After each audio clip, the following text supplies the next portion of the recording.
Setting up and executing a relay attack without messing with multiple tools and the script salad? Yes, and even better, Octopwn can keep an open session to perform tasks like checking the registry as an admin, starting services, and more on the pawn machine. Imagine the time saved. Let's go. For this specific case, you will need your machine's IP address and the name of the interface, for example, ANS36. Let's see how to do a simple SMB relay attack on this demo environment in Octopwn. First, we'll enumerate the machines that do not have SMB signing enforced by running the SMB6 scanner. This does not need any credentials. We'll add the whole network range to the scan. I hit scan here, and poof, all the machines are enumerated. On IP22 and IP23, we can see that signing is not enforced. So these are good targets for a potential SMB relay attack. The second step for the SMB relay attack is to observe the broadcast network name resolution traffic to see if there is anything to be captured. This can be easily done by the spoofer module under servers. Here, we need to set the local IP and the interface name. I have already acquired these from the terminal.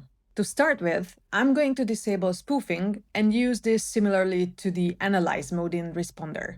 If I hit serve, then we immediately start seeing network traffic, with name resolution packets hitting our interface. So here we can see that there have been some requests for Bravos or Bravos local machines that are originating from the IP address ending in 11.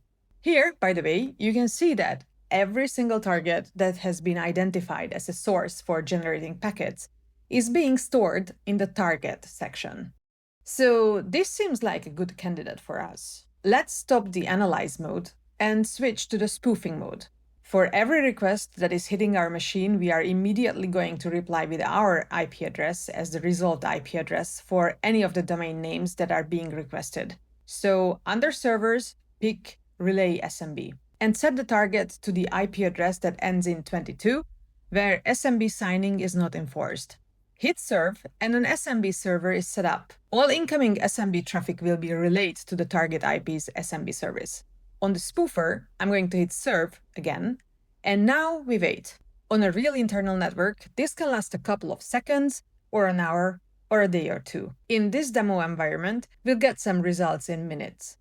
Okay, so our relay attack worked, and our relay attack immediately spawned an interactive SMB client upon successful relaying, as we can see from the table and from the title here. We managed to relay the Rob Stark user to the IP address ending in 22. However, from the error messages, it's visible that the initial attack has failed. That attack was set up here, remember? With the dump and the DPAP secret. The reason for the failure is that the Rob Stark user is not an administrative user on IP22. However, even with these lower privileges, we can read files on the machine. The important thing to realize here is that despite not being local admins, the relay attack module kept the session open. So you can still use the commands that do not require administrative access on the server. And this connection is being constantly kept open until you log out. That's unique, isn't it? We have got another session here, and secret extraction seems to be working well. This means that we are definitely at least a local administrator with the added Stark user on the IP address ending in 22. And since the secret extraction has finished successfully, we can see all the secrets that have been acquired from this host in the credential section here.